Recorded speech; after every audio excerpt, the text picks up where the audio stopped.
मोरया. मित्रांनो नमस्कार. मी नाशिककर नितीन भाऊसाहेब बोचले पाटील नाशिकहून बोलतोय.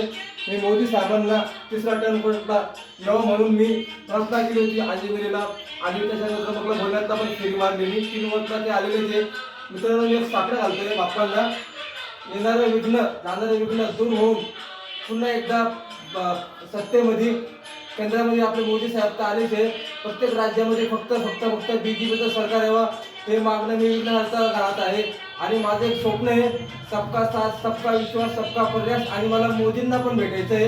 हे मी साकडं घातलेलं होतं भोलेबाबांना आणि अंजनेरीच्या बजरंगबलीच्या देवस्थानी त्यांच्या जन्माच्या दिवशी मी त्यांना बोललो पण होतो की जेव्हा तुम्ही केंद्रामध्ये निवडून येशाल ना तेव्हा तुमच्या हस्ते अंजनेरीला आणि त्र्यंबकला भोलेबाबाच्या दर्शनाला तुमच्या हस्ते पूजा घालायची. हे माझं स्वप्न मला साकार करण्यासाठी मी मुंबईला पण जाणार आहे आणि वरिष्ठांशी भेट पण घेणार आहे. मी साध्या कार्यकर्ता म्हणून बोलतोय पण एक पॉलिटिक्स म्हणून बोलत नाही. त्यांनी सबका साथ सबका विश्वास आणि सबका प्रयास केलेला आहे. जय श्रीराम.